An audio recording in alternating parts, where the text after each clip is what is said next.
নমস্কার বন্ধুরা, দীপাস কিচেনে আপনাদের সবাইকে স্বাগত। আজকে আমি বাঁধাকপি দিয়ে একটা নতুন ধরনের রেসিপি করব, ওটাই আপনাদের সাথে শেয়ার করব। তো চলুন, আমি এখানে গরম জল বসিয়ে রেখেছি। গরম জলে আমি বাঁধাকপিটা একটু সেদ্ধ করে নেব।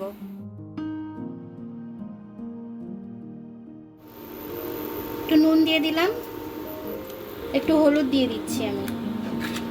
এবার এটাকে আমি ভালো করে চাপা দিয়ে সেদ্ধ করতে দেব। এখানে মুসুর ডাল আমি 150-র মতো ভিজিয়ে রেখেছি। এই মুসুর ডালটা আমার বাঁধাকপি দিয়ে দরকার লাগবে, আমি করব যেটা সেটাই। তার সাথে মশলা আমি দেখিয়ে দিচ্ছি।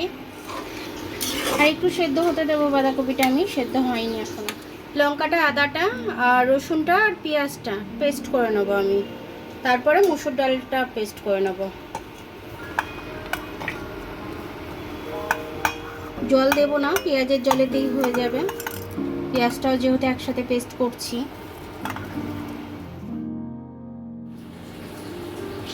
ডালটা বেটে রেখেছি, মশলাটা বেটে রেখেছি, আর এক্সট্রাটা এখানে দিয়ে দিলাম আমি। বাঁধাকপিটা আমার সেদ্ধ হয়ে গেছে, এবার আমি না দিয়ে জল ঝরতে দেবো। এটা তেলের মধ্যে বাঁধাকপিটা দিয়ে দিচ্ছি আমি। মশলাটা ডাল বাটাটা একবারে দিয়ে দিলাম। একটু নুন দিয়ে দিলাম, একটু হলুদ গুঁড়ো দিয়ে দিচ্ছি, একটু গরম মশলা বাটা দিয়ে দিলাম। এটাকে আমি ভালো করে এবার কষিয়ে নেব।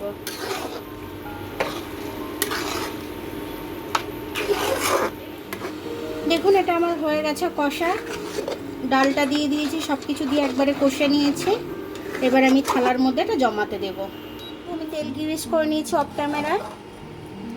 এবার আমি থালার মধ্যে এটাকে ঢেলে দিলাম। এটাকে আমি জমাতে দেবো ভালো করে, একদম সমান করে চারিদিক দিয়ে। এটা ঠান্ডা হলে তারপরে আমি এটা কেটে নেব পিস পিস করে।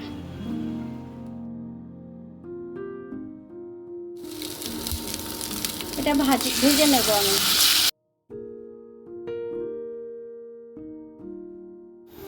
এই ডালের বড়াটার তরকারিটা করব, তার জন্য এই পেঁয়াজটা কেটে নিয়েছি আমি এতটা। পেঁয়াজটা আমি ভেজে নেব।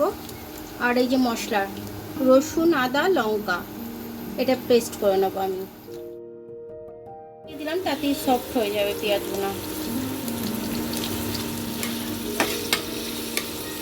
পেঁয়াজটা আমার ভাজা হয়ে গেছে, এর থেকে বেশি ভাজবো না আমি। এবার আদা রসুনের পেস্টটা দিয়ে দেব। হলুদটা দিয়ে দিচ্ছি আমি। ধনে গুঁড়ো দিয়ে দিলাম, চামচের মতো জিরে গুঁড়ো দিয়ে দিচ্ছি। একটু কাশ্মীরি লাল লঙ্কা দিয়ে দিচ্ছি আমি, ঝালের জন্য একটু মিনি লাল লঙ্কা দিয়ে দিলাম। নুনটা দিয়ে দিলাম। ভালো করে আমি এটাকে কষে নেব। এখানে এই টমেটোটা আমি দিয়ে দেবো বেটে মিক্সিতে। বড়াগুলো আমি ভেজে নিয়েছি। মশলাটা আমার ভালো মতো কষা হয়ে গেছে, আমি এবার টমেটোটা দিয়ে কষবো। মিক্সিতে পেস্ট করে রেখেছি, দিয়ে দিলাম।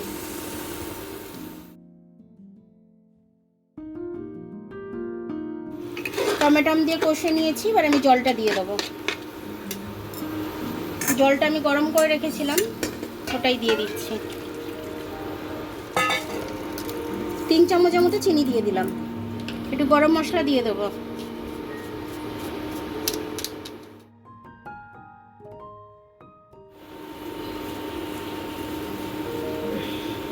এটাকে আমি ফুটতে দেবো। এবারে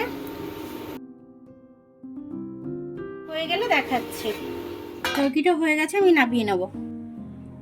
বাঁধাকপি দিয়ে বড়া করেছি, ডাল দিয়ে বড়া করে আমি তরকারিটা করলাম। এটা নান দিয়ে, পরোটা দিয়ে, ভাত দিয়ে, সব কিছু দিয়ে তরকারিটা দিয়ে খেতে পারবেন আপনারা।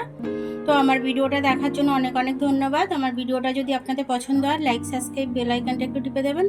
আর যদি ফেসবুক থেকে দেখেন, লাইক আর ফলোটা একটু করে দেবেন। আবার কাল দেখা হবে নতুন রেসিপির সাথে। ততক্ষণ আপনারা ভালো থাকবেন, আমি আসছি।